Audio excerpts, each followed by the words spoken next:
Yeah, day 20, we will start with the third chapter, how securities are traded. So let's begin. This chapter will provide you with a broad introduction to the many venues and procedures available for trading securities in the United States and international markets. We will see that trading mechanisms range from direct negotiation among market particular participants to fully automated computer crossing of trade orders. The first time a security trades is when it is issued to the public. Therefore, we begin with a look at how securities are first marketed to the public by investment bankers, the midwives of securities. We turn next to a broad survey of how already issued securities may be traded among investors, focusing on the differences among dealer markets, electronic markets, and specialist markets. With this background, we consider specific trading areas such as the NYSE, NASDAQ, and several all electronic markets. We compare the mechanics of trade execution and the impact of cross market integration of trading. We then turn to the essentials of some specific types of transactions, such as buying on margin and short selling stocks.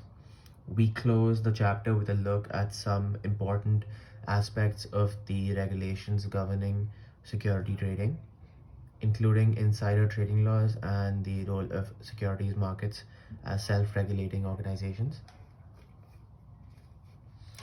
So, 3.1, how firms issue securities. Firms regularly need to raise new capital to help pay for their many investment projects. Broadly speaking, they can raise funds either by borrowing money or by selling shares in the firm. Investment bankers are generally hired to manage the sale of these securities in what is called a primary market for newly issued securities. Once these securities are issued, however, investors might well wish to trade them among themselves. For example, you may decide to raise cash by selling some of your shares in Apple to another investor. This transaction would have no impact on the total outstanding number of Apple shares. Trades in existing securities take place in the so called secondary market. Shares of publicly listed firms trade continually in markets such as the New York Stock Exchange (NYSE) or the Nasdaq stock market. There, any investor can choose to buy shares for his or her portfolio. These companies are also called publicly traded, publicly owned, or just public companies. Other firms, however, are private corporations whose shares are held by a small number of managers and investors. Ownership stakes in the firm are still proportional to share ownership, but those shares do not trade in public exchanges. Uh, while many private firms are relatively young companies that have not yet chosen to make their shares generally available to the public, others may be more established firms that are still largely owned by the company's founders or families, and others may have simply decided that private organization is preferable. Privately held firms. A privately held firm is owned by a relatively small number of shareholders. Privately held firms have fewer obligations to release financial statements and other information to the public. This saves money and frees the firm from disclosing information that might be helpful to its competitors. Some firms also believe that eliminating requirements for quarterly earnings announcements give them more flexibility to pursue long term goals free of shareholder pressure. When firms wish to raise funds, they sell shares directly to institutional or wealthy investors in a private placement. Rule 144A of the SEC allows them to make these placements without preparing the extensive and costly registration statements required of the public company. While this is attractive, shares in privately held firms do not trade in secondary markets such as stock exchange, although large uh, although large financial institutions can trade unregistered securities among themselves, and this greatly reduces their liquidity and presumably reduces the price that investors will pay for them. Liquidity has many specific meanings, but generally speaking, it refers to the ability to buy or sell an asset at a fair price on short notice. Investors demand price concessions to buy illiquid securities. Until recently, private firms were allowed to have only up to 499 shareholders. This limited their ability to raise large amounts of capital from a wide base of investors. Thus, almost all of the largest companies in the US have been public corporations. As firms increasingly shift against the informational requirements of going public, federal regulators came under pressure to loosen the constraints entailed by private ownership. The JOBS Jumpstart Our Business under the Jumpstart Our Business Startups Act, which was signed into law in 2012, increased the number of shareholders uh, a company may have before being required to register its common stock with the SEC and file public reports from 500 to 2,000. The Act also loosened rules limiting the degree to which private firms could market their shares to the public. Some firms have set up computer networks to enable holders of private company stock to trade amongst themselves. However, unlike the public stock markets regulated by the SEC, these networks require little disclosure of financial information and provide correspondingly little oversight of operations of the market. Skeptics worry that investors in these markets cannot obtain a clear view of the firm, the interest among the other investors in the firm, or the process by which the trades in the firm's shares are executed. Publicly traded companies. When a private firm decides that it wishes to raise capital from a wide range of investors, it may decide to go public. This means that it will sell its securities to the general public, allowing those investors to freely trade those shares in established securities markets. The first issue of shares to the general public is called the firm's initial public offering, or IPO. Later, the firm may go back to the public and issue additional shares. A seasoned equity offering is the sale of additional shares in firms that are already publicly traded.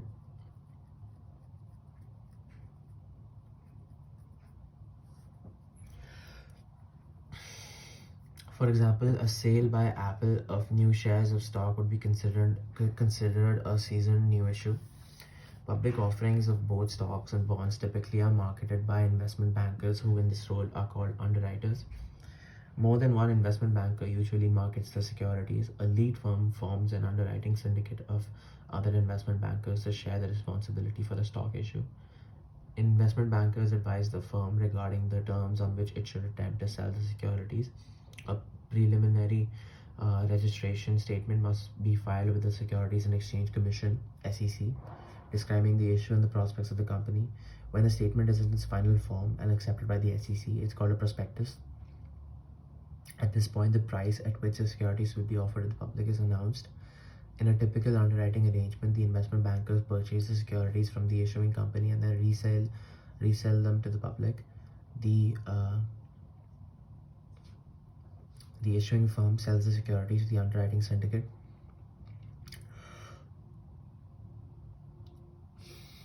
For the public, offering price less a spread that serves as compensation to the underwriters.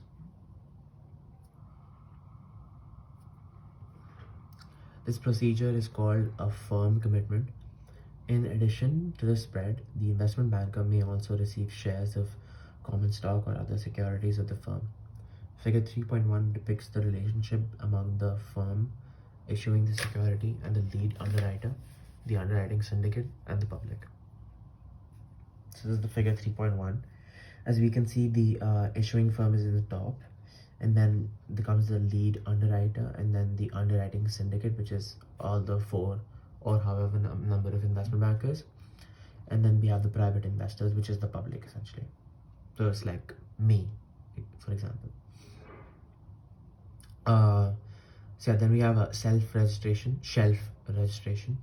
As important innovation was introduced. An important innovation was introduced in 1982 when the SEC approved Rule 415 for seasoned offerings, which allows firms to register securities and gradually sell them to the public for 3 years following the initial registration. Because the securities are already registered, they can be sold on short notice with little additional paperwork.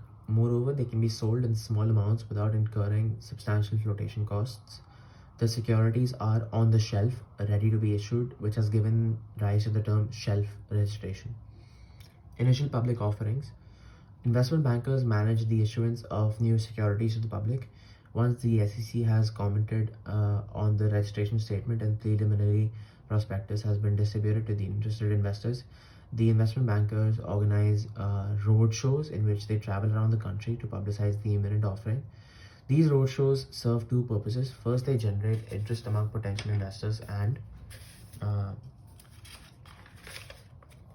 provide information about the offering. Second, they provide information for the issuing firm and its underwriters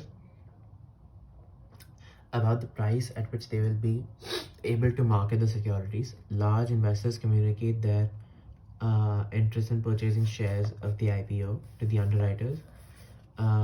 These indications of interest are called a book, and the process of polling potential investors is called book building. The book provides valuable information to the issuing firm because institutional investors often will have useful insights about the market demand for the security as well as the prospects of the firm and its competitors, etc. Investment bankers frequently revise both their initial estimates of the offering price of a security and the number of shares offered based on feedback from the investing community. Why do investors truthfully reveal their interest in an offering to the investment banker? Might they be better off expressing little interest in the hope that this will drive the offering price down? Truth is the better policy in this case. Truth is a better policy in this case because truth telling is rewarded. Shares of IPOs are allocated across investors in part based on the strength of each investor's expressed interest in the offering.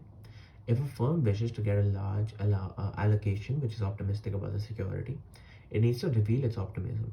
In return, the underwriter needs to offer the security at a bargain price to these investors to induce them to participate in book building and share their information. Thus, IPOs commonly are underpriced compared to the price at which they could be marketed. Such underpricing is reflected in the price jumps that occur on the date when their shares are first traded in public security markets. The September 2014 IPO of the giant Chinese e-commerce firm Alibaba was a fairly typical example of underpricing. The company issued about 320 million shares to the public at a price of $68 per share. That's a lot of money. Let's find out how much.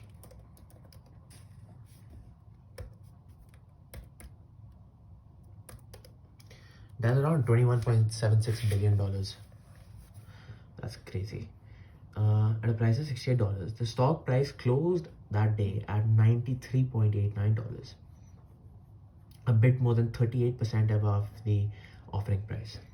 While the explicit costs of an IPO tend to be around 7% of the funds raised, such underpricing should be viewed as another cost of the issue. For example, if Alibaba had sold its shares for $93.89, the investors obviously were willing to pay for them. Its IPO would have raised 38% more money than it actually did. The money left on the table in this case far exceeded the explicit cost of the stock issue. Nevertheless, underpricing seems to be a universal phenomenon.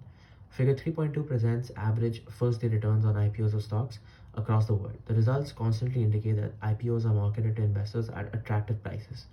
Pricing of IPOs is not trivial, not all IPOs turn out to be underpriced.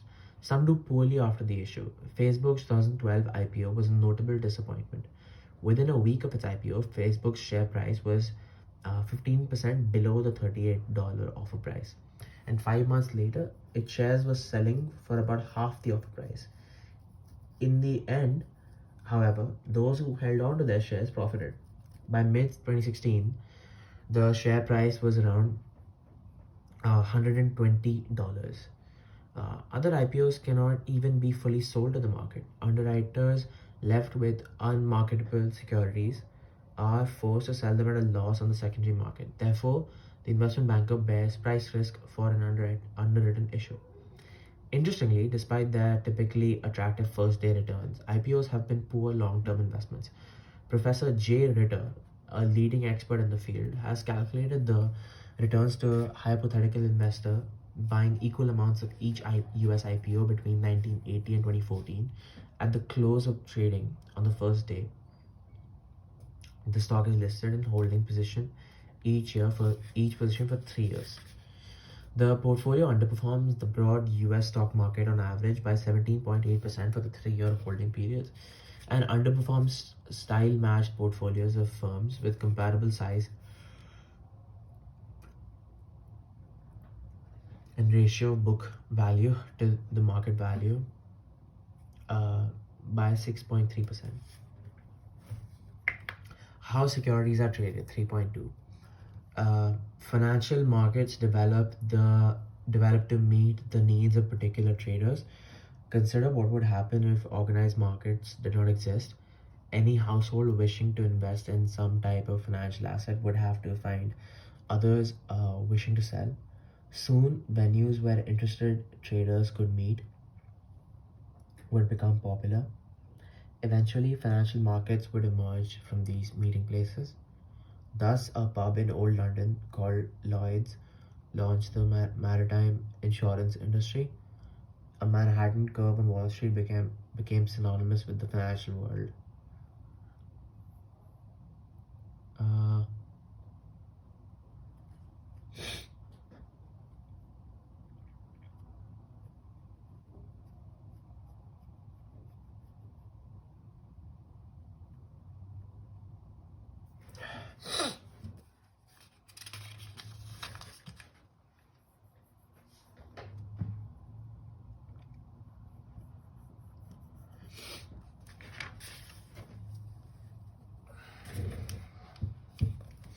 Types of markets. So, yeah, let's start. We can differentiate 4 types of markets: direct search markets, brokered markets, dealer markets, and auction markets. Direct search markets. A direct search market is the least organized market. Buyers and sellers must seek each other out directly. An example of the transaction in such a market is the sale of a used refrigerator, where the seller advertises for buyers in a local newspaper or on Craigslist. Such markets are characterized by sporadic participation in non-standard goods. Firms would find it difficult to profit by specializing in such an environment. Brokered markets. The next level of organization is a brokered market. In markets where trading in a good is active, brokers find it profitable to offer search services to buyers and sellers. A good example is the real estate market, where economies of scale in search for available homes and for prospective buyers make it worthwhile for participants to pay brokers to help them conduct the searches. Brokers in particular markets develop specialized knowledge on valuing assets traded in that market. The primary market, where new issues of securities are offered to the public, is another example of a brokered market. In the primary market, investment bankers who market a firm's securities to the public act as brokers. They seek investors to purchase securities directly from the issuing corporation. Dealer markets. When trading activity in a particular type of asset increases, dealer markets arise. Dealers specialize in various assets, purchase these assets for their own accounts, and later sell them for a profit from their inventory.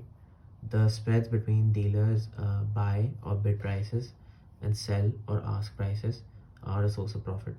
Dealer markets save traders on search costs because market participants can easily look up the prices at which they can buy from or sell to dealers. A fair amount of market activity is required before dealing in a market is an attractive source of income. Most bonds trade in over-the-counter dealer markets, OTC.